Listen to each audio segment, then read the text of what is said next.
오늘 말씀 함께 보겠습니다. 요한계시록 20장 7절에서 15절입니다. 어제 천년왕국에 대해서 좀 설명을 드렸습니다. 제가 읽고 있는 책이 좀 여러 권이 있는데 그 중에 그 웨스트민스터 신학대학의 그 교수님이신 그레고리 빌 요한계시록에 있어서는 좀 이분의 책을 보는 게 좋겠다라고 많은 분들이 이제 권하는 책입니다. 그분의 이제 그 책의 어떤 기조를 보면 무천년설에 가까워요. 그분은 무천년설에 가까워서 그분 설명을 들으면 오늘 나오는 갑자기 천년 후에 풀리지 않습니까? 사단의 세력들이 이것에 대해 항상 우리가 궁금증이 있거든요. 왜 갑자기 풀어주시나? 어떤 목적대로? 근데 실은 성경에 그 목적에 대해서 명확하게 나와 있지는 않습니다. 그래서 저도 궁금하잖아요. 그래서 여러 가지 자료를 찾아봐도 이렇게 딱히 우리의 지성을 만족시킬 만한 그런 대답은 나오지 않아요. 왜 풀어주시는가? 그건 모르겠어요. 그런데 일단 풀리는 것만은 확실해요. 이 천년의 통치 기간이 지나면. 자, 근데 풀리고 나서 모습이 뭐가 나오냐면 오늘 8절에 싸움이라는 단어가 나옵니다. 싸움이라는 단어가 나와요. 근데 여기에 그 그레고리 빌 그 교수님이 이제 분석해 놓은 자료예요. 이 싸움이라는 이 단어 앞에 정관사가 붙는단 말이에요. 그러니까 우리가 흔히 얘기하는 더죠. 영어로 얘기하면 우리가 어와 더의 차이는 잘 알고 있습니다. 어는요, 그냥 이전에 언급된 거 없어요. 그리고 그냥 그 당사자 혹은 그 대상입니다. 그런데 더라고 하는 것은 이제 의미심장해지는 거예요. 한번 언급이 됐다라는 의미거든요. 자, 이거를 그 교수님은 이렇게 설명해요. 이게 여러분들 밑에 보면 알겠지만 곡과 마곡 할 때 언급되었던 구약 성경이 하나 있죠. 에스겔입니다. 에스겔서 38장과 39장을 보면 이 모습이 미리 예언되어 있어요. 그러니까 요한계시록은 구약과 연결되어 있다. 그리고 이 모습은 에스겔 38장과 39장의 성취다라고 보통 이야기를 해요. 예, 여기까지는 모든 학자들이 동일해요. 그러니까 그레고리 빌뿐만 아니라 모든 학자들이 동일한데, 자, 근데 어디까지 조금 더 진전이 되냐면 우리가 계시록 16장을 봤습니다. 거기에 뭐가 있냐면 16장 하면 딱 뭐가 떠오르시죠? 6장과 16장이 기억나요? 그럼 16장은 7대접의 심판이 나와 있죠. 15장은 7대접의 심판에 대한 어떤 선언이 나와 있다고 그러고요. 자, 16장에 7대접의 심판이 있는데 최종적인 어떤 그 결론이 날 거 아닙니까? 7대접이 마무리가 되면. 자, 최종적인 어떤 16장 14절에 그런 내용이 하나 있고요. 그다음에 19장 19절 한번 보시겠습니까? 오늘 또 큐티책에 같이 있으니까 19장 19절 거기 보면 또 내가 봄에 그 짐승과 땅의 임금들과 그들의 군대들이 모여 있죠. 모여 있다. 19, 19예요. 19, 19장 19절. 그 말탄 자와 그 군대와 더불어 전쟁을 일으키다가 거기 전쟁 동그라미 쳐놓으시죠.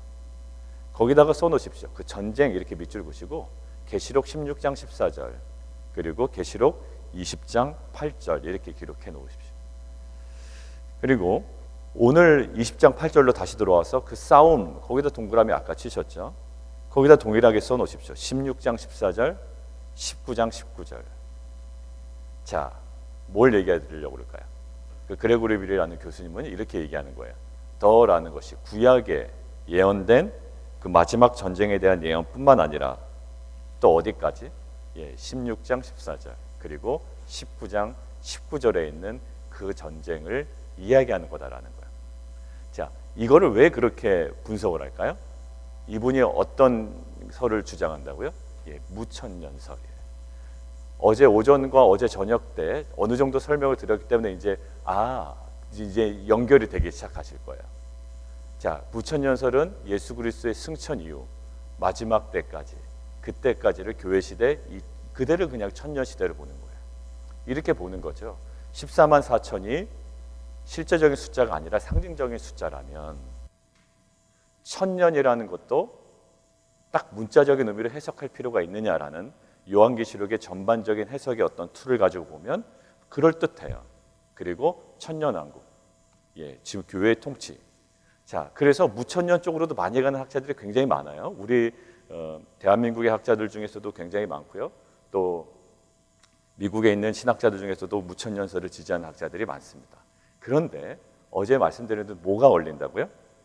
어제 본문 한번 보세요. 어제 본문 20장 3절이에요. 20장 3절. 자, 무적행에 던져놓고 잠그고 그 위에 임봉하여 천년이 차도록 다시는 만국을 미혹하지 못하게 하였는데, 여기가 딱 걸리는 거야. 여기가 걸려요. 그러면 지금 움직이면 안 돼요. 사단의 활동이 전면 중지되어야 됩니다. 이거는 단순히 어느 부분 능력이 제한됐다는 것이 아니에요. 아예 임봉을 했다고요. 전혀 움직이지 못해요. 그런데 지금은 신약 성경에서도 마찬가지고 또 우리가 느끼는 바도 그렇고요. 사단이 활동하고 있다고요. 우는 사자와 같이 삼킬 자를 찾고 지금도 두루 다니며 계속 활동을 하고 있다고요. 자, 그러니까 이 부분이 이제 딱 걸리는 거예요. 그러면 우리가 선택할 수 있는 건 전천년설이거든요. 후천년설은 어제도 말씀드렸듯이 조금 그렇고요. 뭐 세대주의적 전천년, 역사적 전천년, 그 차이는 내일 어떻게 좀 기회가 되면 소개해드리겠습니다만. 자, 근데 결론은 이거예요. 결론은 뭐냐면 성경에 천년왕국이라는 설명이 있다 없다? 어제도 말씀드렸지만 없어요. 그 단어가 없어요. 그러니까 20장에 있는 것을 가지고 천년왕국이라는 개념을 그러니까 도출해낸 거예요. 그리고 전천년, 후천년도 실은 이렇게 어떻게 보면 이렇게 딱 순서가 맞지 않아요. 요한계시록 19장은 재림이고 20장은 천년왕국이기 때문에 순서다. 이것도 요한계시록의 전체적인 해석의 방향과 맞지 않는다 어제 말씀드렸죠. 자, 그러니까 우리가 취해야 될 건 뭘까요? 어제도 사실 그 두 가지의 대립이 있지만 두 가지 대립을 깰 수 있는 천년왕국의 본질이 있습니다라고 어제 말씀드렸죠. 예, 두 가지를 깰 수 있는 본질이 있어요. 어떠냐, 언제 오느냐, 이거보다 더 중요한 거는 누가 다스리느냐예요. 누가 다스리느냐. 그거에 깨어 있으면 오늘 하루 살아갈 때 우리가 그 주인공이 되는 거예요. 만약에 무천년설이라고 해서 지금 이때가 그때라고 한다면 우리는 깨어서 그 역할을 감당해내야 되는 거예요. 그리고 그것이 미래적인 사건이라고 만약에 한다면 전천년설에 의해서 그렇다고 하더라도 우리는 그러한 신분의 탁월함과 품위의 품격을 가지고 오늘 하루도 살아가야 돼요. 자, 그런데 오늘 그런 배경으로 묵상을 하다 보니까 아무튼 분명한 사실은 뭡니까? 오늘 본문에서 분명한 사실은 그 천년이 찾고 사단이 그 옥이라고 하면 어제 본문에서 나온 무적행입니다. 무적행에. 여러분들 요한계시록 할 때 용어에 대한 이제 개념을 조금 잡고 가시면 돼요. 무적행하고요. 맨 마지막에 던져지는 곳이 어딜까요? 맨 마지막에 던져지는 곳.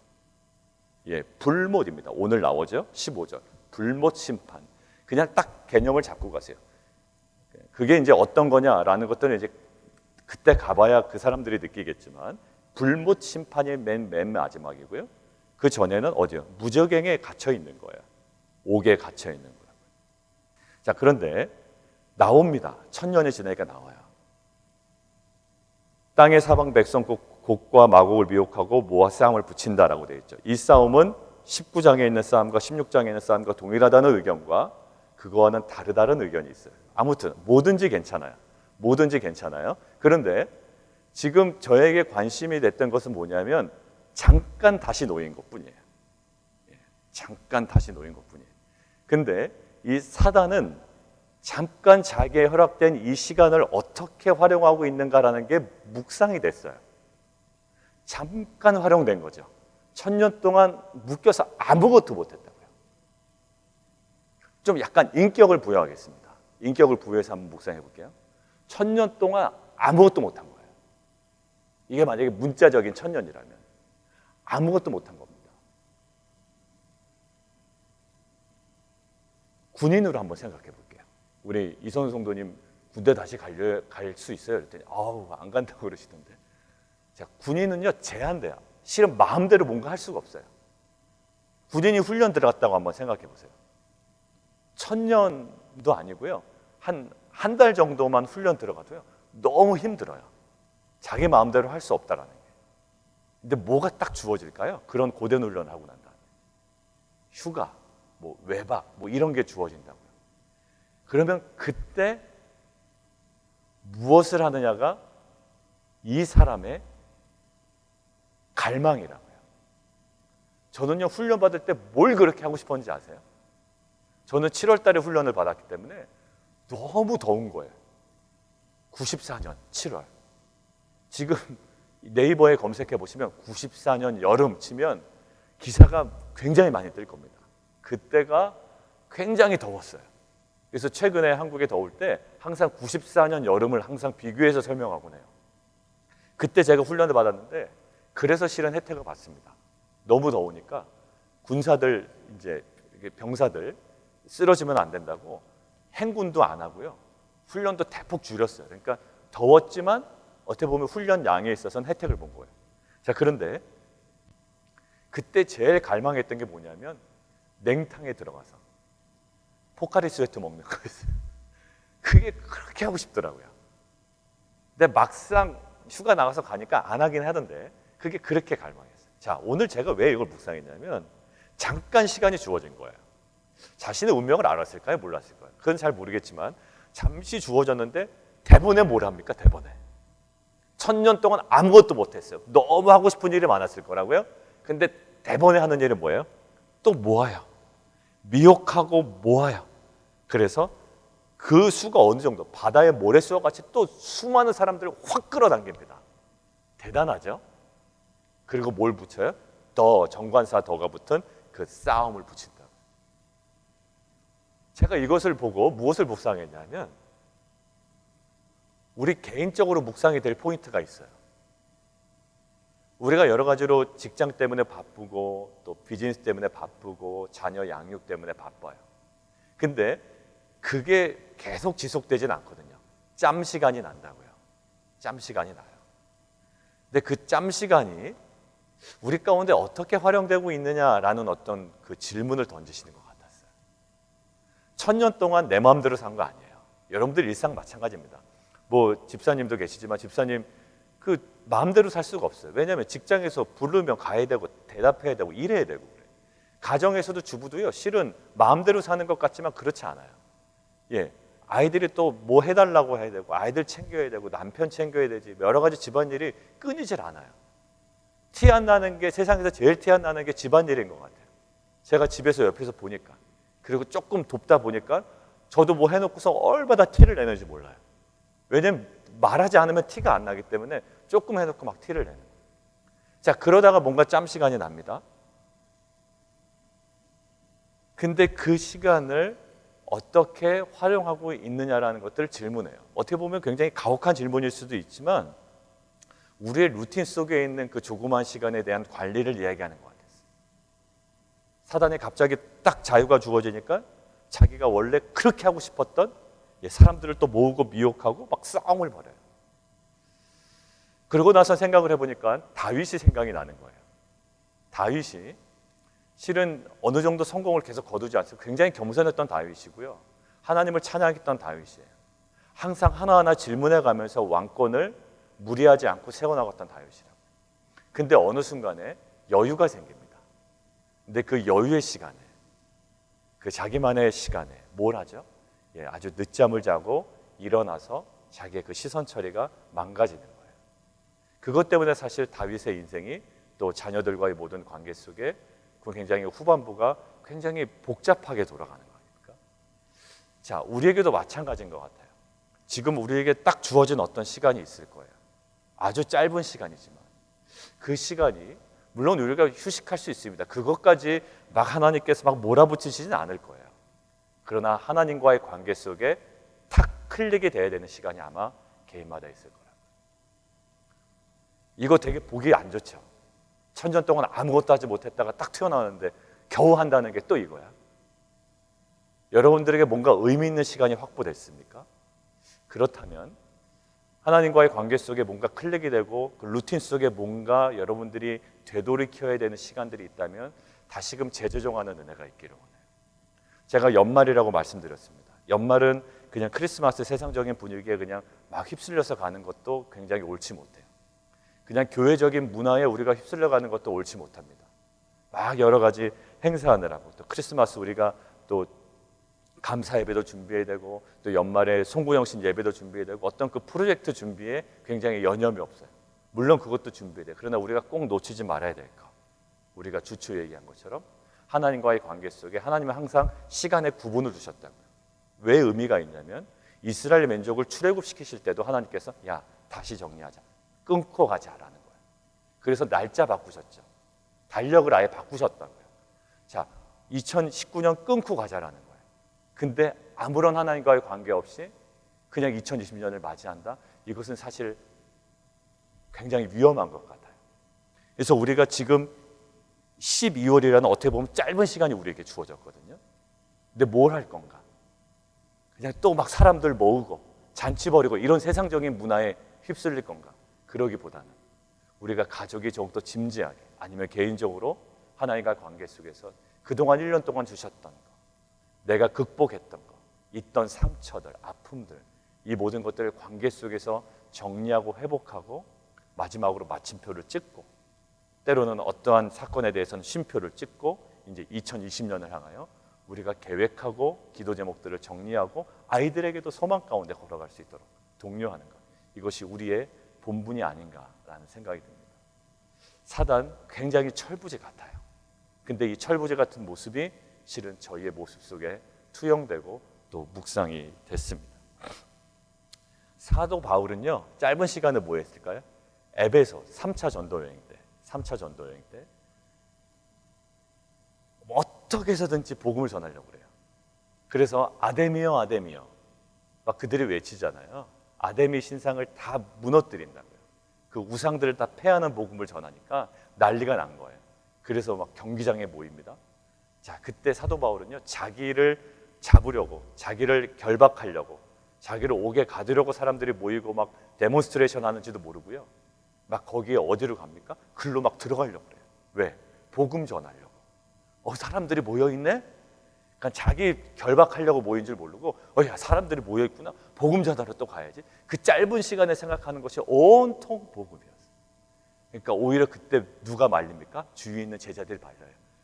야, 정신 차려. 지금 거기 너 잡으려고 사람들 모인 거야. 그래서 빨리 도망가죠.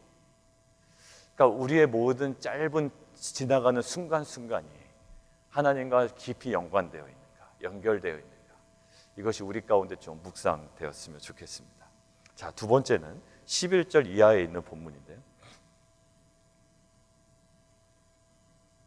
흰 보좌와 11절에 크고 흰 보좌와 그 위에 앉으신 이를 보니 땅과 하늘이 그 앞에 피하여 간데 없더라라는 거예요.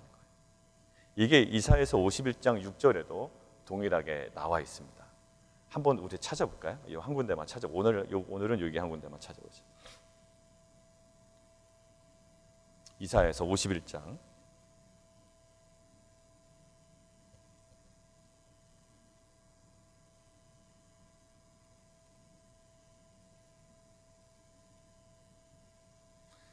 1 이제 찾으시는 동안 조금 이야기. 그래서 목사님은 전천연설을 믿으세요, 무천연설을 믿으세요? 그러면 저는 중간에 있습니다. 중간에.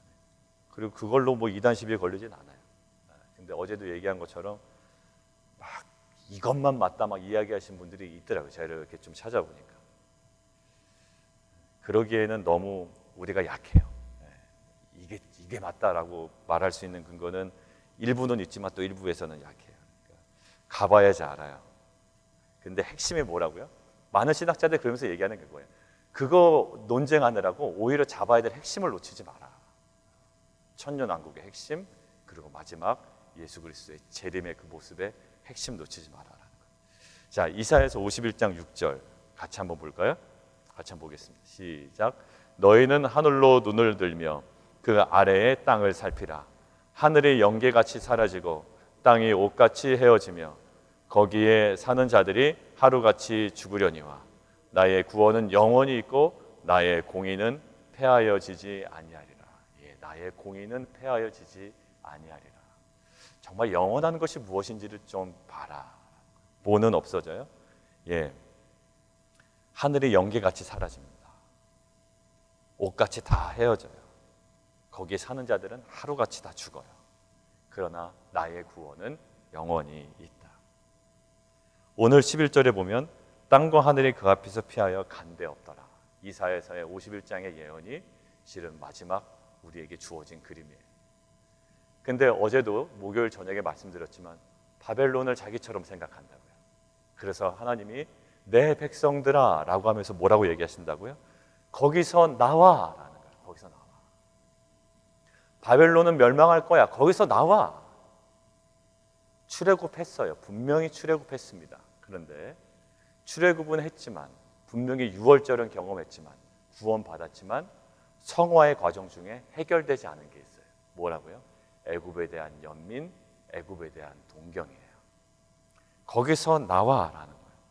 지금 연기같이 다 없어지고 피하여 간 데가 없을 거라고 이야기하시죠. 그리고 뭐는 살아있다? 공의는 폐허지지 아니하리라. 오늘 하나님의 공의가 오늘 생명책과 그 책들에 있습니다. 12절 보실까요? 보좌 앞에 있죠. 이 보좌는 실은 그 이미지가 우리에게 강렬하게 남아 있습니다. 요한계시록 4장과 5장. 성부 하나님, 성자 예수 그리스도, 죽임당한 어린 양. 그러니까 부활로 시작된 하나님과 그리스도의 현재적 통치를 얘기해요. 4장과 5장. 근데 오늘 20장의 이 보좌는 뭘까요? 역사적 종말의 때에 있을 최후의 심판의 그 절정에 사법적 통치입니다. 마지막 통치 행위세요. 자, 그런데 거기 책들 하나 밑줄 그어놓으시고 그 다음에 또 다른 책 이렇게 되어 있고요. 또 다른 책이 뭐라고요? 곧 생명책이다 라고 되어 있죠. 이 두 가지 책으로 심판하십니다. 자, 이 심판이요 반드시 있을 거예요. 그리고 하나님은 기록된 대로 심판하실 거예요. 그게 하나님의 공의예요. 근데 우리가 찬양하죠. 예수 하나님의 공의, 그 독생자, 그 십자가. 여러분들 왜 그게 하나님의 공의일까요? 하나님의 공의는 그 행위대로 기록된 대로 그대로 심판하시는 거예요. 그런데 그 심판을 예수 그리스도의 죽음으로 대신하셨어요. 그러니까 예수 그리스도의 죽음은 그 심판이 여전히 살아있음을 알려주는 하나님의 공의로움이에요. 심판은 여전히 살아있기 때문에 예수 그리스도의 죽음이 필요해요. 그리고 예수 그리스도가 죽었다라는 것은 그 공의의 한 면이 실행이 되었다라는 거예요. 그가 대신 죽었으므로 그 이름이 생명책으로 옮겨지는 거예요. 결국 뭐가 공의일까요? 심판도 공의요, 예수 그리스도의 십자가도 공의의 절정이에요. 심판이 살아있기 때문에 십자가가 필요한 거예요. 그러니까 그 십자가는 예수의 하나님의 공의예요. 자, 이것을 묵상하는데 그러면 우리 안에 공의로움이 뭔가, 의로움이 뭔가라는 거예요. 십자가가 하나님의 공의였다면 우리 삶 가운데 진정한 의로움은 뭐가 되어야 될까요? 마찬가지로 예수 그리스도의 십자가가 돼요. 여전히 심판은 있어요? 여러분들이 계속적인 비난은 받을 거라고요? 업신여김을 받아요? 그것이 여전히 살아있어야 돼요. 여러분들의 고난이 살아있어야 됩니다. 그때 뭐가 필요할까요? 발끈하는 여러분들의 감정이 아니라 십자가예요. 그 십자가가 하나님께서 우리 삶 가운데 보여주기를 원하는, 드러나기를 원하는 하나님의 공의로움입니다. 여러분들 제가 어제 말씀드렸죠. 허영과 사치로부터 저는 떠나겠습니다. 그 결정해야 돼요. 왜? 바벨론 떠나라고 했거든요. 목회자이기 때문에 그렇게 큰 집 필요 없습니다. 그게 그렇게 사실상 내게 요구되는 게 아니에요. 내가 그냥 일반 성도님이었다면 여러 가지 목적에 의해서 필요하지만 저는 맞아요. 그거 그냥 딱 접어버리는 거예요. 여러분들 우리 가운데 하나님께서 원하시는 공의로움이 있습니다. 그것이 바로 십자가라는 거예요. 이것을 오늘 하루 우리 가운데 좀 깊이 묵상하는 하루가 되었으면 좋겠습니다. 그리고 결국 책들은 오늘도 기록되고 있습니다. 그 기록되고 있는 책들을 오늘 하루 우리가 어떻게 정리해 나갈 것인지는 우리의 또한 숙제예요. 오늘 하루 살아갈 때 12월의 짧은 시간, 2019년 남아있는, 그리고 순간순간 우리에게 다가오는 짧은 의미 있는 시간들, 이것들을 하나님과의 관계 속에서 정말 의미 있게 오늘 8절에 나오는 철부지 같은 사단의 모습이 아니라 하나님의 자녀다운 그 거룩함과 그 품격 있는 그런 삶을 오늘 하루도 살아가는 귀한 은혜가 있기를 원하고요. 오늘 하루도 기록되고 있는 책들을 우리의 삶으로 또 하나님의 진정한 공의로움이신 그 십자가로 감당해내는 귀한 공동체 되기를 원합니다. 함께 기도하겠습니다. 세상이 너무 빨리 돌아가기 때문에 우리의 시선이 다 뺏겨버립니다. 우리의 생각도 어느덧 딴 데 가 있습니다. 남 판단하다가 자기 바라보지 못하고, 세상 따라갔다가 십자가 붙들지 못하고, 온통 뒤죽박죽되어 있는 모습이 사실 저희의 모습입니다. 그런데 하나님께서는 정말 귀한 시간을 우리에게 허락해 주셨습니다. 이 연말은 시간의 구분을 두신 분도 하나님이십니다. 이 구분 속에 하나님의 마음이 있습니다. 그리고 하나님의 배려가 있고요, 또 하나님의 바람이 있습니다. 그 하나님과의 관계 속의 이 연말을 바쁘다는 핑계는 잠시 접어두고 하나님과의 관계 속에 더 깊이 들어가는 귀한 은혜의 공동체가 되기를 원합니다. 주님께 물어보시고요, 2020년 기대하시고요, 소망하는 가운데 기도의 제목도 정리해 보시고요, 1년 동안 해결되지 않은 부분들, 정말 이 연말에 주님과의 관계 속에 복음 안에 해결받고 정말 새로운 2020년을 계획해 나가는 귀한 공동체와 가정 되기를 원합니다. 함께 우리가 기도하며 나아가도록 하겠습니다. 기도하겠습니다.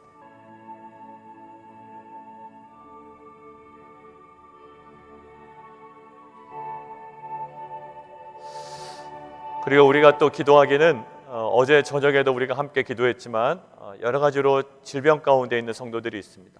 또 김채정 권사님은 또 기침 증세가 회복이 잘 안 되고 계시고, 또 크고 작은 감기나 여러 가지로 또 힘들어하시는 분들, 또 개인적으로 병원에 정기검진 다녀오신 후에 좀 걱정스러운 부분도 또 연락 주시고 또 기도하고 계신 분도 계시고, 하나님의 모든 연약함이 정말 하나님께 붙들림 받은 인생임을 우리가 고백할 수밖에 없음을, 하나님 우리가 기도할 수밖에 없음을, 더 연약하기 때문에 우리가 더 마음이 가난해지고요, 마음이 가난해지다 보니까 복음의 본질에 더 살아있게 되는 은혜는 있습니다만, 그럼에도 불구하고 하나님 우리의 기도를 통하여 하나님 응답하여 주시옵소서.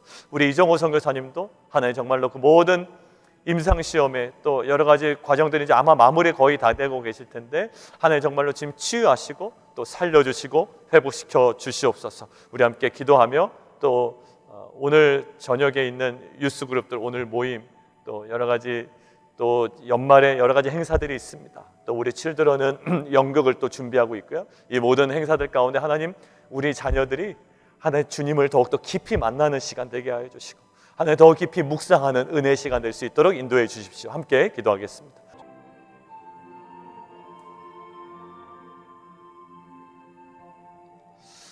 하나님 오늘 우리에게 주어진 24시간, 이것은 하나님께서 우리에게 주신 정말 귀한 선물입니다. 이 시간 순간순간을 하나님과의 깊은 관계 속에 우리가 일상을 누리게 하시고 하나님과 함께 기뻐하고 정말 복음 안에서 애통해하며 주님께서 원하시는 그 거룩한 공의 십자가의 삶을 주시는 능력으로 살아갈 수 있는 귀한 공동체 될 수 있도록 인도하여 주시옵소서. 우리가 그동안 바라봤던 그 시선의 처리가 잘못되었기 때문에 우리는 엉뚱한 곳에서 낙심하고 애통했지만, 이제는 왕같은 제사장으로서의 우리의 권위와 우리의 신분의 확실함과 탁월함을 가지고 이 나그네 인생을 완성해 가기를 원합니다. 주님 우리에게 지혜 허락하여 주시고 날마다 그 능력으로 부어 주시옵소서. 예수 그리스도의 이름으로 기도드리옵나이다.